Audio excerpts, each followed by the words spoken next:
Chanuramardhanam Devaki Paramanandam Krishnam Bande Jagadgurum. Om Shanti Shanti Shanti. Our salutation to Bhagavan Sri Krishna, the son of Vasudeva, the destroyer of the demons, Kamsa and Chanura,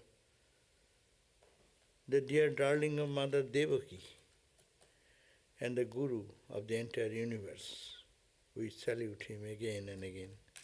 Om, peace, peace, peace be unto us all. So, we are in the reading of the Bhagavatam. We are book number 7 and chapter 7. We'll read from 17th verse.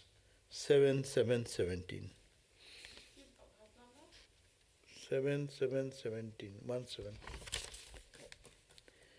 So Prahlada is now giving the, we have heard that Prahlada called his friends and said that what is the use of uselessly playing or by my boys?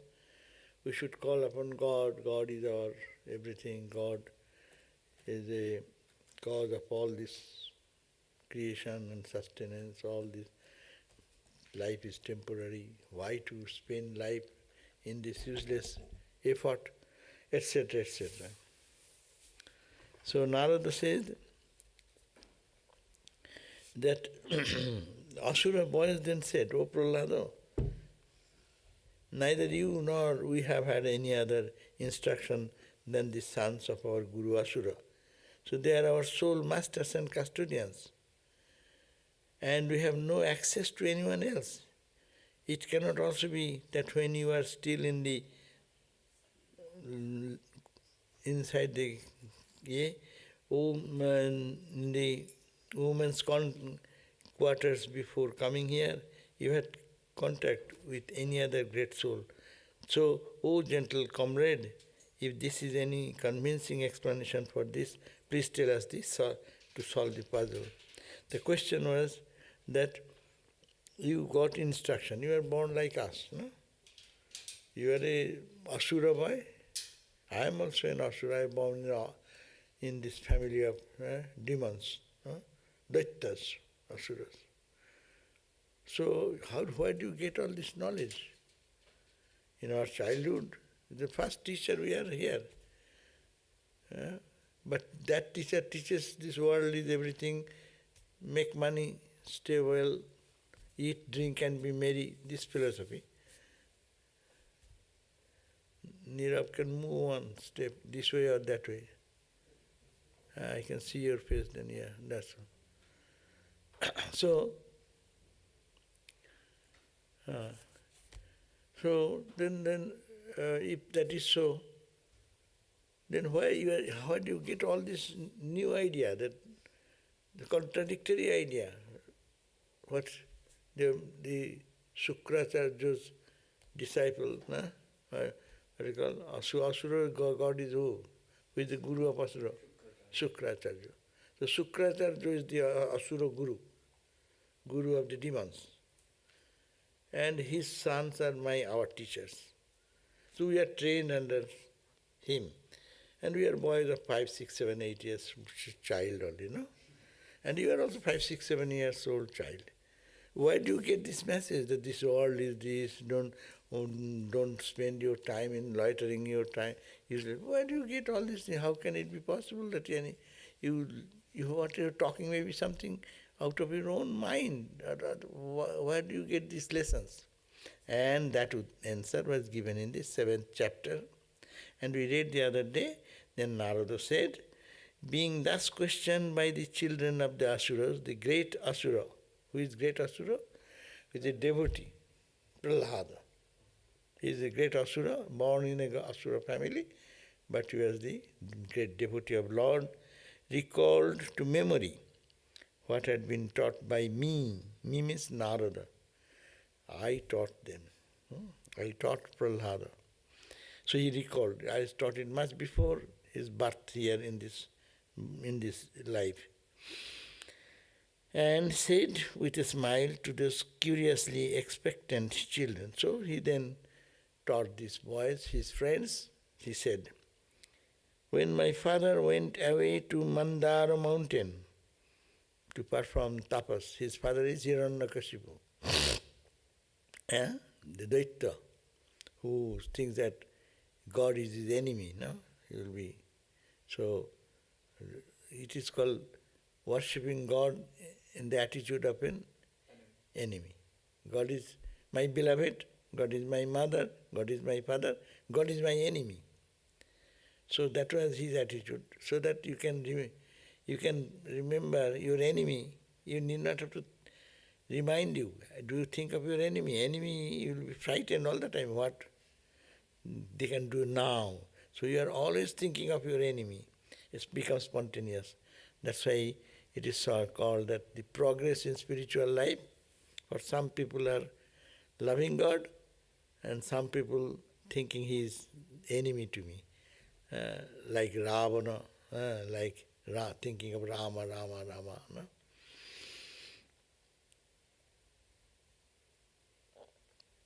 Prahlada said, when my father went into Mandara, Hiranyakashipu went in a tapasa, the devas thought, gods thought, by the Lord's grace, this wretch is dead.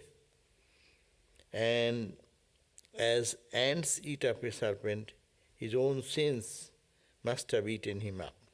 So he disappeared from the kingdom and went into the Mandara mountain for deep meditation and austerities to get extra power to rule the country and then preach this message of, no God, I am the Lord. No?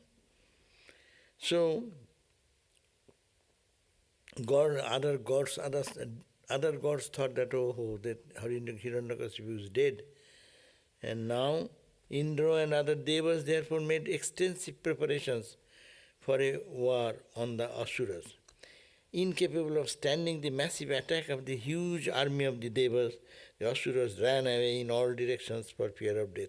Their leader, the chief, the military chief, he was the Hiranyakashipu. He left the war field seeing the defeat position, and he ran away to Mandara mountain for austerities to get more strength. But his assistants all, seeing the headless, powerless, became powerless. Without their commander, they feel lost. So they all tried to flee away from the war. And the gods then took up the position of their lost kingdom then. Incapable of standing the massive attack of the huge army of gods, the Asuras ran away in all directions for fear of death. Afraid from their own lives, they fled in hot haste without any thought for the protection of their kith and kin. So they left, giving their own life, and left the children all behind, or their wife and other. So their wives, children, relatives, friends, animals, household equipment and all this they left behind. In the place of victory, the devas pillaged the royal palace, and Indra even took away my mother, the queen, as a captive. Trembling the queen as a captive, trembling and weeping like a frightened bird, she was being led off when by chance the great Devarsi Narada met her on the way.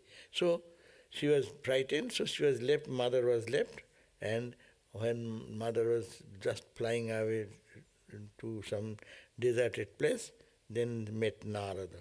And Narada said to Indra, "O noble-minded Indra, release her. Release her. This is the woman is guileless and guiltless, and she is the devoted wife of another person. It does not befit you to take her away as a captive." Indra said, "She has within her the most formidable embryo from Asura's seed. I shall release her after it is born, and I will have attained my objectives of killing the child." So he is the last remnant of the Asura family. The son will be born, and he is the most powerful, because Hiranyakashipu's son.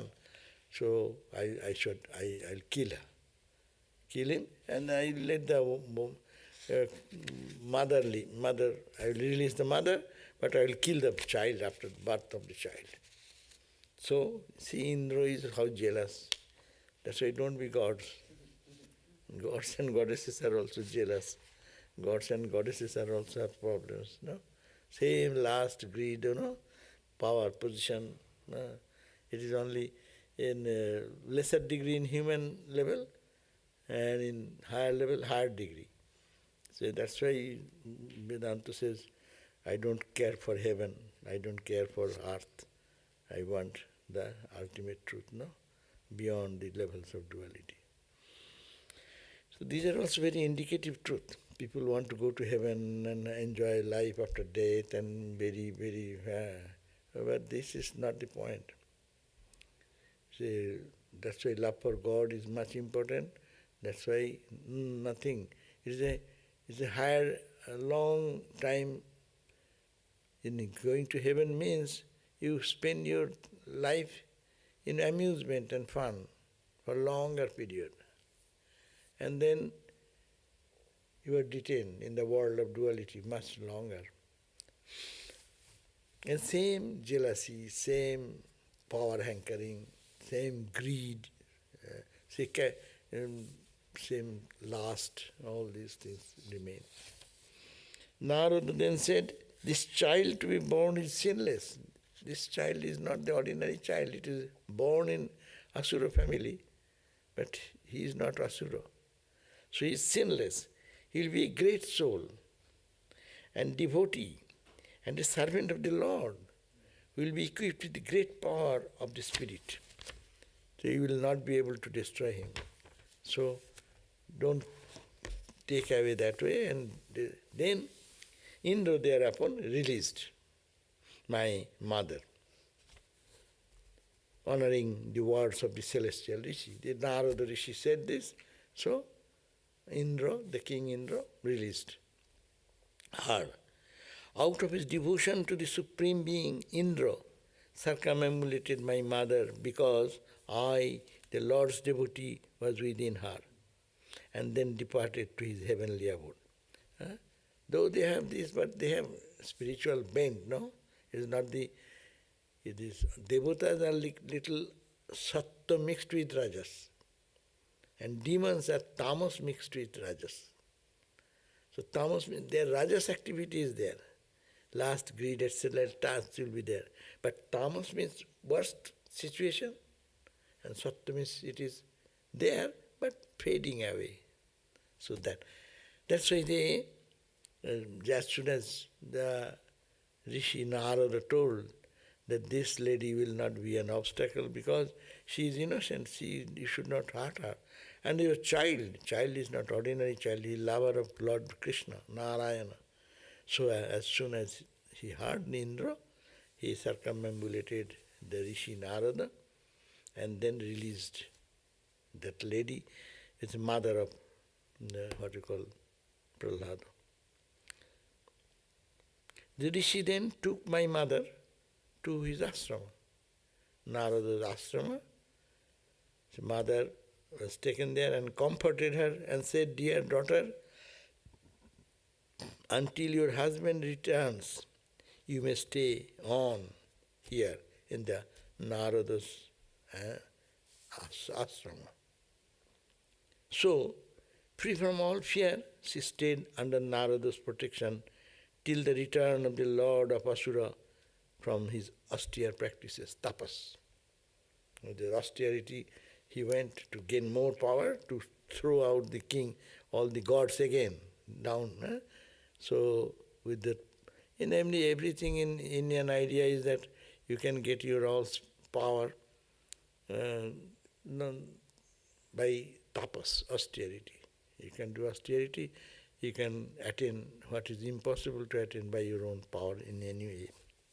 So, Hiranyakashipu went, and then mother was protected under Narada's care, And the baby was also protected there. And then in time, Hiranyakashipu returned.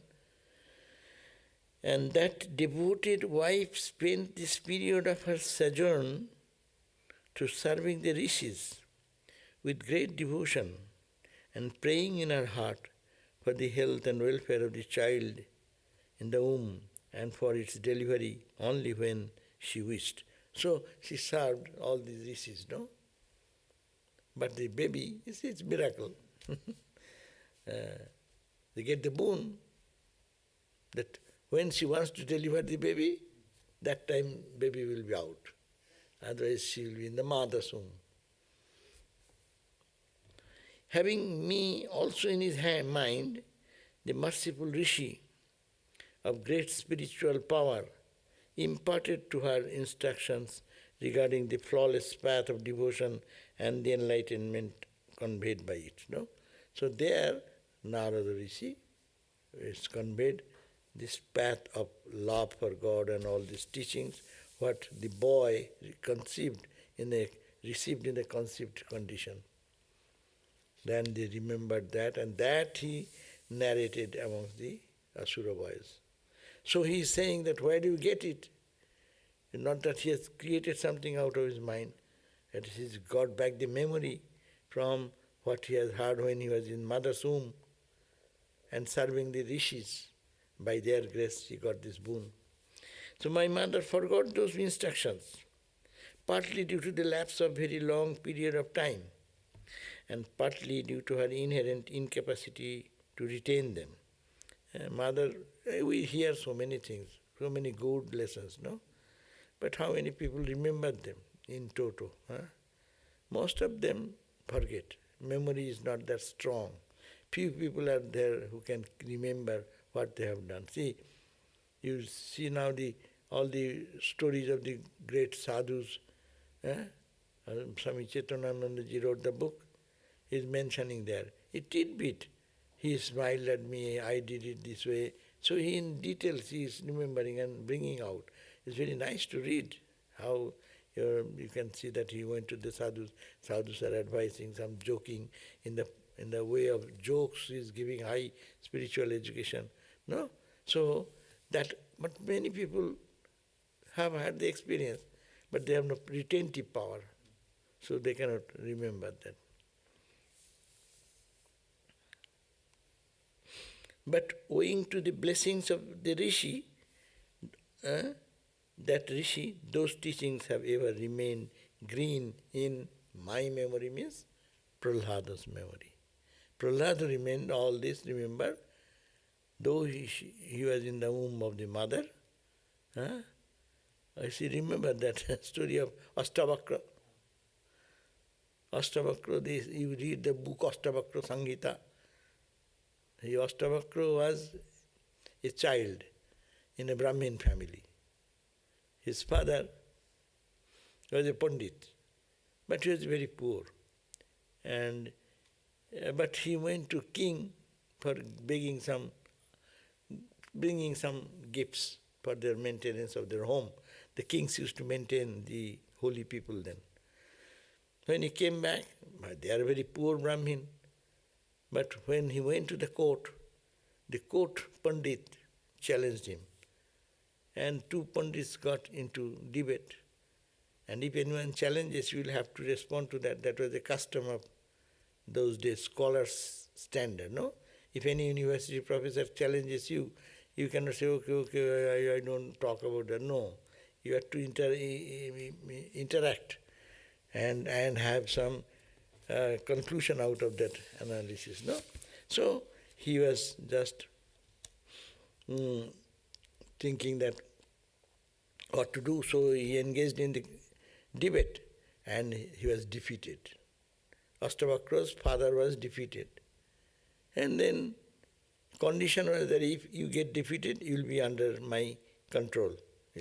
So this father, Kahol, or what is the name, he was defeated by argument and he was put into the jail. Hey, what are you doing with your eyes? Hey?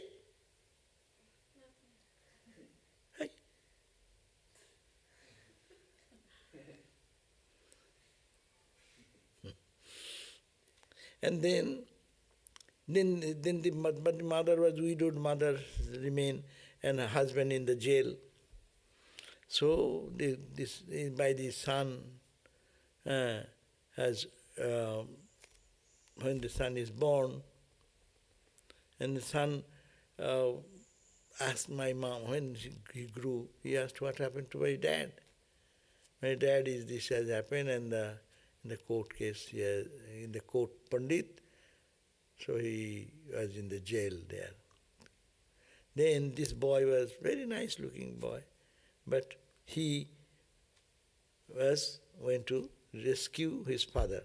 But before that story is there, that when the father being a great Pandit, he used to chant the mantras, Vedic mantras, as we chant Sahasra Sirisha, Purusha, Sahasraksa, Sahasrapat, Sabhuming, Vishyato, Britya, all this very Sanskrit chanting, and father used to chant, and baby was in the mother's womb.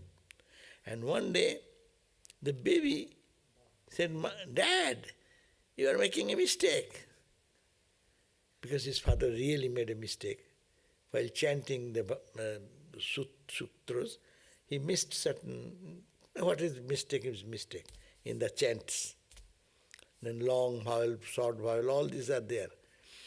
And this father got angry. He said, baby, you have never been born yet, and you are trying to find my fault. I am such a Pandit, that ego. Say, you will be born 8 bend. The body will be bent in 8 places. Just a curse. He didn't understand that. Really, after anger, he gave the curse to his own son. Because son is talking from the womb of the mother. Dad, you are making a mistake here. That means he has memorized the mantras in the womb of the mother. And he so kept the correct memory that his other day's reading and today's reading, there's a mistake, he find out. And by this time, it happened that then the son, when he born, really, he looked very uncouth, no? 8 bend in the whole body. It's walking, is distorted walking. And then he heard that his father is in jail with the royal place in the king's court. So he went to, but he wanted to challenge that same Pandit. And he went, but he wanted to enter into the kingdom, but who will allow that uncouth boy to enter into the courts, in the court of the palace, no? The guard is not allowing, and then ultimately he pleaded, got entry, and then discussed with the Pandit, same Pandit, that Pandit who defeated his father. So he argued, and he was successful in conquering or winning the argument. And then he said, okay, what do you want? I want my father to be released from jail. So father was released, and father was so pleased that, I did my mistake, and my son pointed out, and I was angry, and I cursed him like that. He has become 8 bend body, my boy. So he said, okay, he's also a great accomplished yogi or something. He said, okay, you get this auspicious day, get it deep in the Ganga or some river, what was flowing, and come back. And actually, by his father's grace, he went and took a bath in there, and his whole body became a fine, nice body.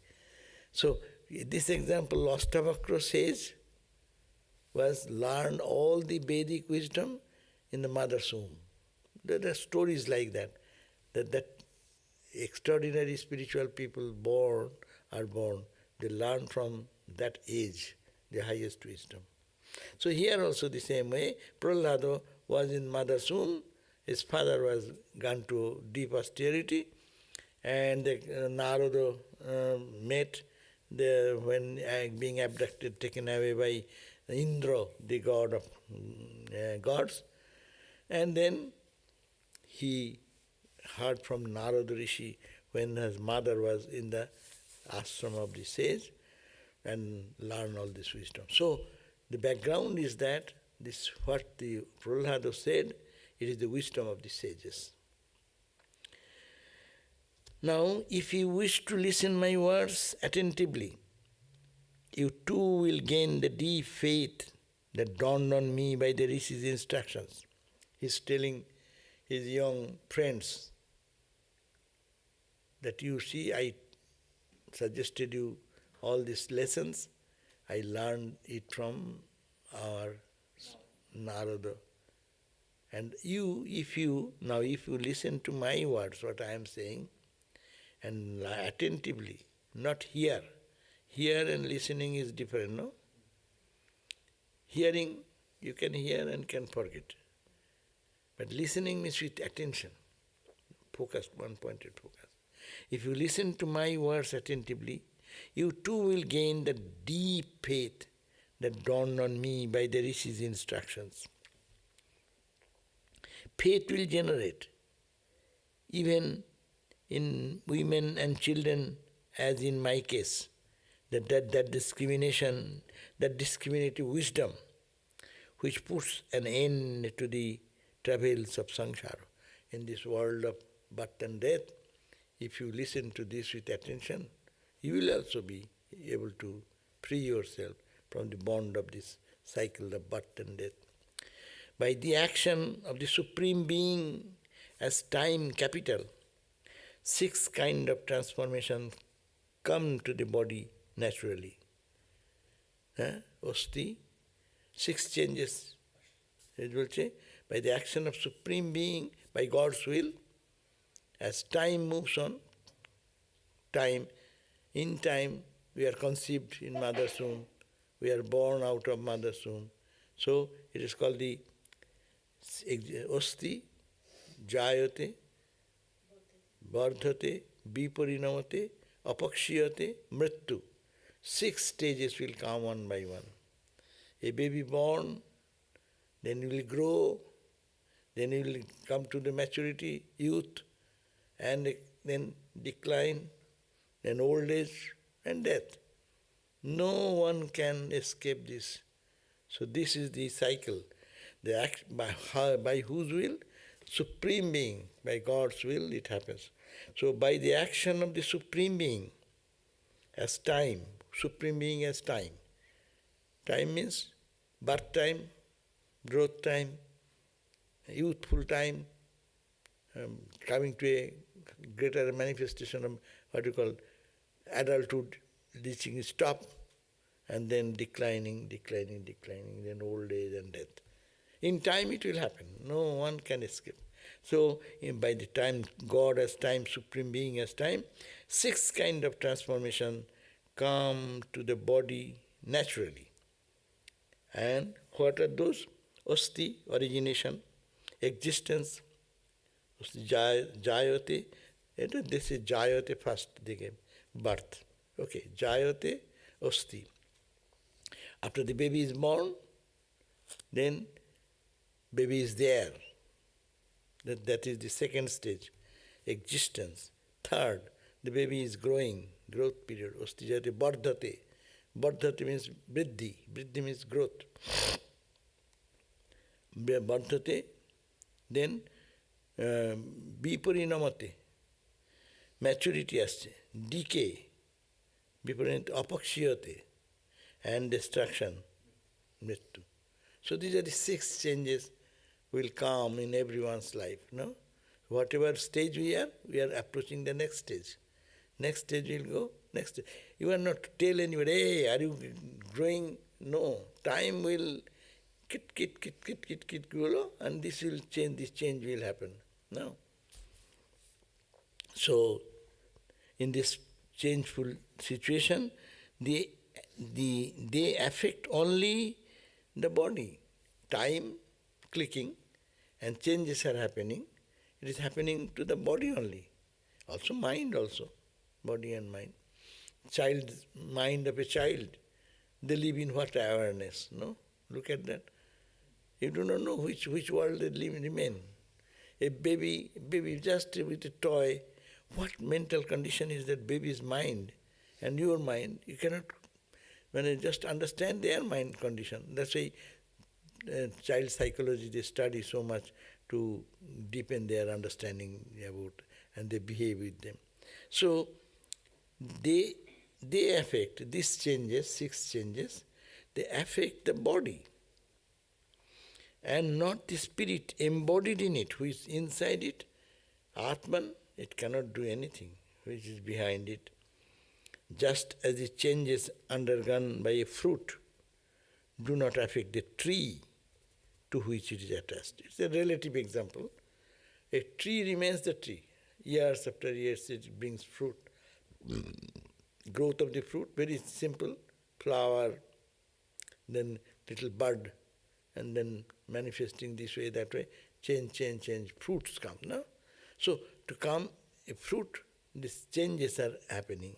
But they die.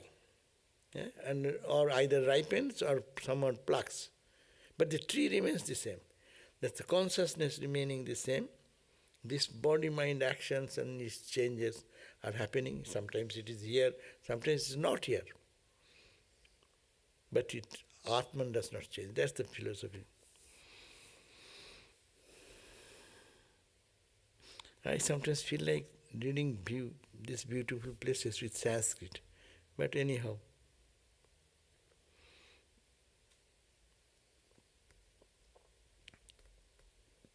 In contrast, Atman is eternal, undecaying, the one without a second. We are reading Bhakti Shastra, no? This is a book of devotion. Eh? What type of devotion? Prahlada is teaching these boys that Atman is eternal, undecaying, verse number 20.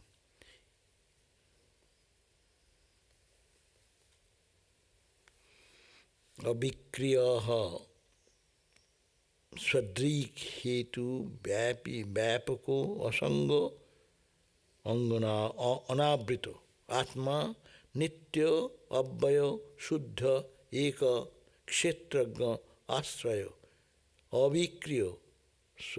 So all these definitions of Brahman, he is saying.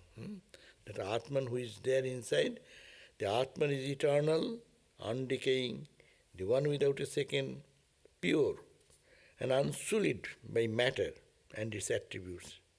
Though it is mixed with matter, but it does not get any change. Space does not get any change, though in the space many things are changing. The one distinct from the body, from whom the body is an object and field is an expression, the support of everything, the pure consciousness without volition, the changeless being, the self-conscious awareness, the cause of all, the pervasive, the unattached, and the uncircumscribed. These are the Atman. Very beautiful these definitions. We can elaborate on this. So what is Atman? Body is changing, 6 vikara, soro vikara, but the Atman is unchanging, absolute, all the time, undecaying, without a second, pure, unsullied by the matter and its attributes, by guna and its effects. It is not polluted by the gunas and its effects, no? The one distinct from the body is separate from the body. The body is inside and outside. So it is not the body and distinctively separate from the body. That is, without body also that can remain. The tree can remain without the fruit, but the fruit cannot remain without the tree. And its pure consciousness, the changeless, self-conscious awareness, the cause of all. He is the Mahakarana, cause of all, the all-pervasive, and the unattached, everywhere, but nowhere it is attached anywhere. And the uncircumcised, and nothing can be limited. 20 verse. Understanding these 12 unique characteristics of the Atman, one should give up false feeling that I am the body or that the body is mine, a feeling born of ignorance. So he is teaching these boys, this is the Atman and this is the body. Body goes, this changes, Atman does not change. Therefore, understanding these 12 unique points of Atman. Here very beautifully they have given 12 characteristics of Atman. Very good. One can elaborate on these ideas and meditate on that, each one. It is untouched by this, it is unassociated, it is without any change, it is the support of everything, it is the pure consciousness, it is the changeless being, self-conscious, and the cause of everything is all pervasive, is unattached, the uncircumscribed. So, understanding these 12 unique characteristics of the Atman, one should give up the false feeling that I am the body, or that the body is mine. Naham deho, name deho. Ashtavakra says, Naham deho, name deho. I am neither the body, and the body does not belong to me. I do not belong to body, no? Naham, nai, bhokta, karta, navita. So you are not the bhakta, nor the karta. And Ashtavakra, one time he says, you, one time he says, I. And change the identity. Guru says, you. Shishya says, yes, I am that. Ashtavakra teaches in this deep, that's why it's called one of the climax, the top Vedantic book text. Just as gold smelters extract gold from the ore through appropriate process, so an expert in the science of spirit extracts through spiritual communion the gold of the Supreme Brahman from the mine of the body in which it is latent. An old example, from the mine you bring out the ore, and out of that ore you bring out the element. So ore is mixed with all dust and dirt. So this is dust and dirt is the body identity, mind identity, emotion identity, intellectual, all the 5 sheets, these are the dust and dirt. You can separate out. Then Atman, the gold, all the internal reality will be revealed. So he says, just as gold smelters, they extract the gold from the ore through appropriate process. There is a process of separation. There is a process of Atman, Atma Vichara, to analyze who am I and what is I am not. That analysis, deep, concentrated analysis is there. So it is to be done, practiced. Nitta nitta vastu vichara. That's why what is called Vedanta Sara says, Nitta nitto vastu vicharo iho amutro phalo bhoga virago. Virago. These are the separating the Atman from its other ore by smelting in the heat of vichara, the analysis. What is nitya? What is anitya? What is permanent? What is impermanent? Day and night. So the mind rotates in this thought. I am not getting caught into the what is impermanent, what is real. I want to hold it. This is real, this is unreal. This is permanent, this is impermanent. This is changeful, this is unchanging. So always to analyze nitta, nitya vastu. Nitya vastu, anitya vastu. Nitya is eternal, anitya impermanent. So vastu, what are those two vastus? They are mixed up. Now, Atma, Anatma, they have mithurikrite, they have become jumbled up together. And then we cannot understand what is the Atman and the body. We are here. Consciousness is behind all of us. But consciousness is mixed with our sound, seeing. These are all conscious and manifestation of same consciousness through the senses.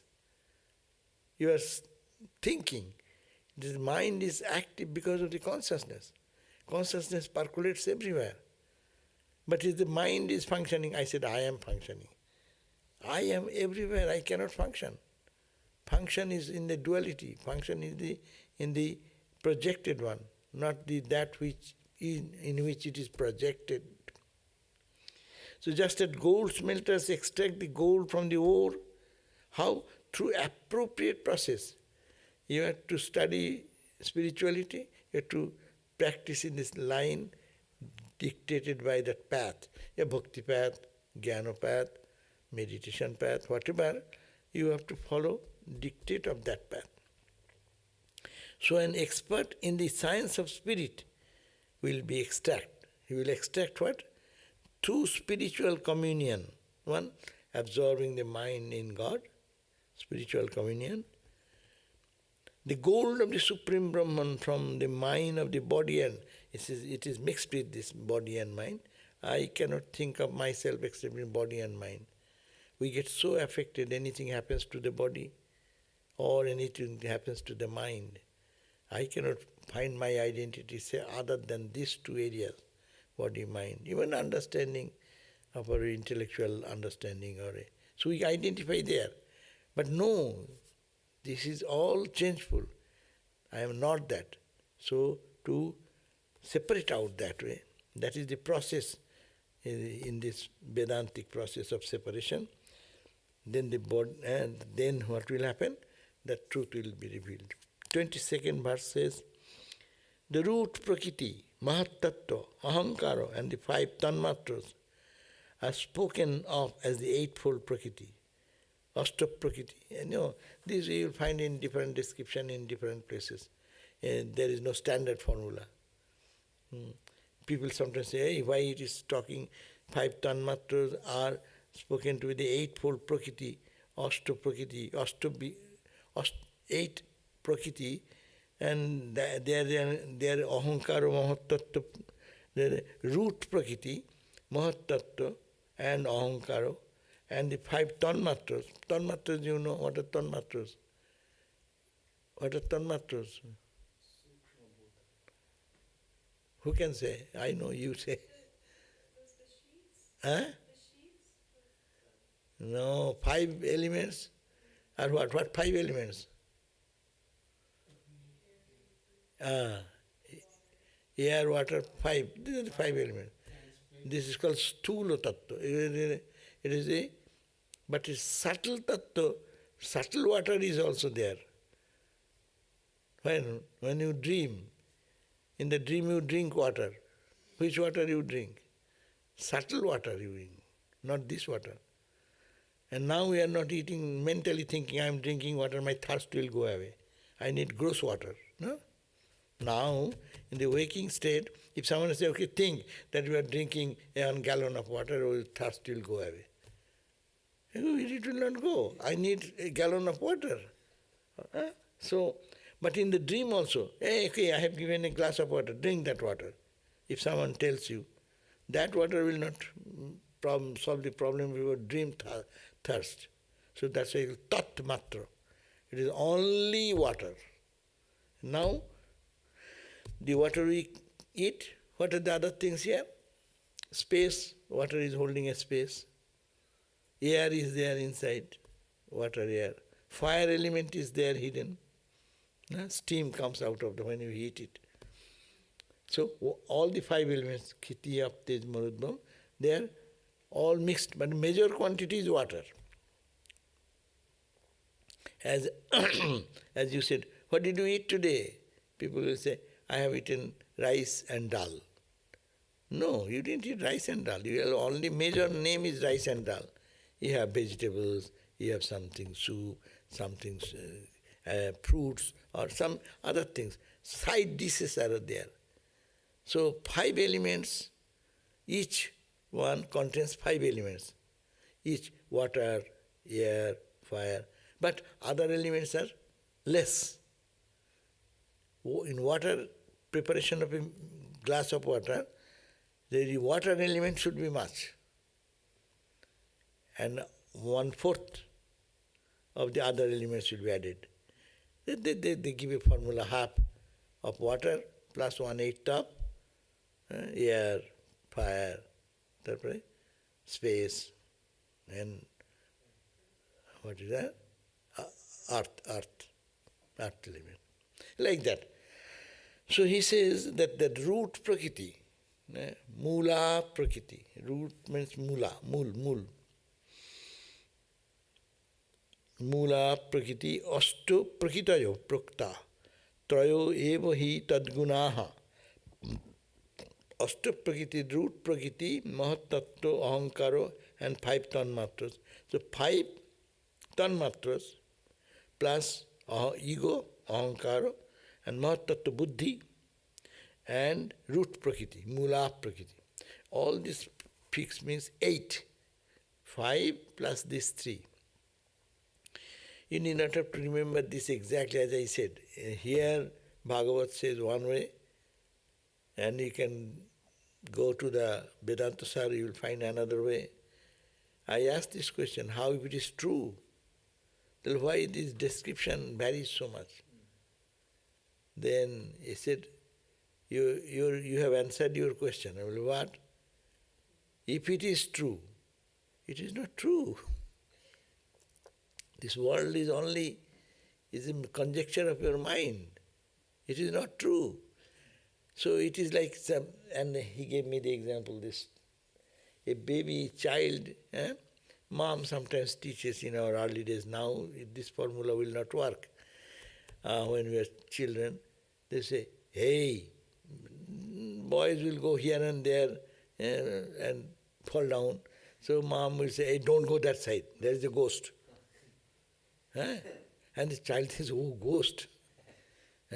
He is afraid and don't go there. So that is the way ghost. But ghost, what is ghost? You have a concept.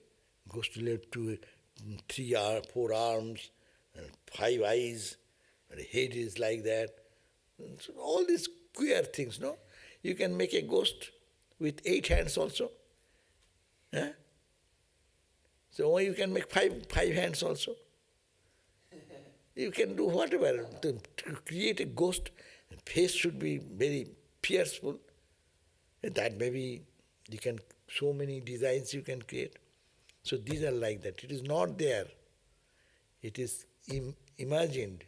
That's why mother one day, but the child has got really seriously affected. Whenever evening dawns, and he will be running after mother, oh my, ghost will come. And so anything the baby sees, he will be crying and weeping. The mother said, okay, what's the problem? Mom, there is a ghost. And he, ghost? Okay, I will kill the ghost. So she prepares a ghost with peculiar looking, fearful, frightening something. And they say, oh, where is the ghost? Let us go. And she prepared it and kept it in one corner. Oh, here is the ghost. And the child was crying, wait, let me kill. And then he put fire and it is burned.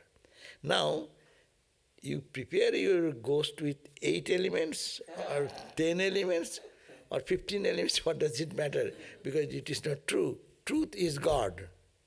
Truth is Brahman. So that is to be emphasized. So the answer of this is there, why differences. It is the sages just try to make us understand this is a ghost body. It's not real. And you can be 24 principles, you can say 8 elements, you can say 100, all types of description may be there, that to make you understand it is a reality, appears, but it is not true. So he says the root prakriti, mula prakriti, mahatattva buddhi, ahankaro ego, and the 5 subtle elements, kshiti, of, tej, marut, bam, earth, kshiti, of, water, teja, fire, marut, wind, and space. These 5. 5 plus 3, 8. Now, Sattva, Rajas and Tamas are the 3 gunas, are constituent attributes of Prakriti. So in every place there are 3 gunas. Air has 3 gunas. Water has 3 gunas. There is Sattva guna, Rajaguna and Tamaguna. I'm added with it. It is coming to the technical thing. That's why So the 10 sense organs, so the Prakriti, Sattva, Rajas and Tamas are the three gunas or constituent attributes of Prakriti. That's why everywhere you find three qualities. In the trees you will find Sattvika trees, no? Fragrant, beautiful, leaves are shining. And there are Rajas and Tamas, no? Oak, poison oak. It's a tree also, but it has so much burning sensation it creates. It's fine. Similarly, Tamas is there, spikes, ejecting such juices, it will make your body sick. So in that every place, among humans we always know, Sattvika mind is there, Tamasa mind, Rajasa mind. In Buddhi also, Sattvika Buddhi, Rajasa Buddhi, Tamasa Buddhi. So everywhere these three gunas are the attributes there. The 10 sense organs, we know, 5 sense organs of perception, 5 for action. What are those? Hey, let me ask, Rammoy, what are 10, what you call organs? What are the 10 organs? Oh, you should know. Yes, hand, feet, these are organs of action, no? Walking, feet. So, chakshu, eyes, ear, nose, these are it perceives knowledge. Remember that. I know, I see, by knowing, no? It is sun is shining there, I can see the rays of sun, no? Through the eyes. Eyes, ear, I hear the sound, knowledge, we gather knowledge. Nose, fragrance, oh, it's a fragrance, good fragrance, no? Or it's a spoiled one. Tongue, the touching, and skin, the touch. 9, it is tasting, it is touching. So 5 organs of action, 5 organs of perception. So that is the 5, 10. So that's 10 sense organs. But who controls these sense organs? Mind. If mind is not connected here now, I may look at you, I am thinking something else. And you may say something, I will not catch it. Because without mind, no connection happens. Your hearing, your seeing, your tasting, your touching, all mind is necessary. So they are adding. So 10 sense organs, mind, 5 gross elements. What are the gross elements? Just now I talked about. Air, water, fire, etc. Tale 16. So what are the 16? 10 sense organs, 5 organs of action. Action we do by hand, feet, na? And bak, pani, pado. Pani, bak means speech. It's an action. Please give me this. So it's a action. It engages in action. So bak, pani, hand, pado, payu and upastha, and the organs of sex organs and the organs of evacuation. These are the action. 5 organs of action, 5 organs of perception, eyes, ear, etc., etc., 10. And then 16 means then the mind and the 5 gross elements. Gross elements, air, water. These 16 categories are also spoken by the Acharyas as the evolutes of the Prakriti. These are the Prakriti, Vikriti. They call Vikriti. You will find this word again and again. Prakriti, Vikriti. We say, Prakriti, Vikriti, Shunnam, Nityam Anandamurting, Bimala Paramahangsang, Ramakrishnang Bhajam. I worship Ramakrishna, who is Prakriti and Vikriti. Prakriti is Mula Prakriti, the cause of everything.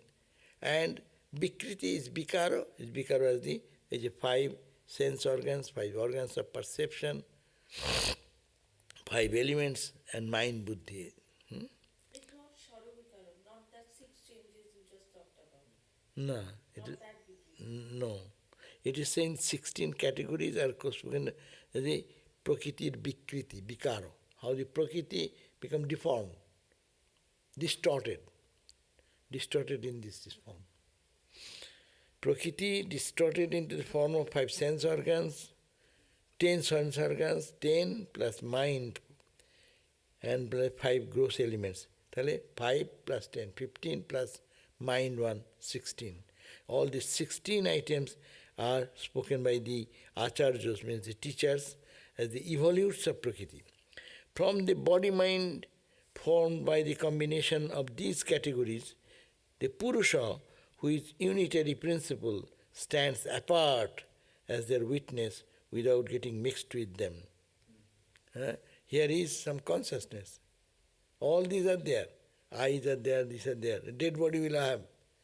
But when this consciousness, as witness consciousness, adds to that, then it starts functioning. It is like your robot. If the connection energy is not given by some way, no? You have to put some energy either in the form of battery or either in the form of some, what they put there. How the machines work. So the clock is working. All the mechanism is there. Second hand moving this, hour moving is this. But behind is the battery. That's the consciousness.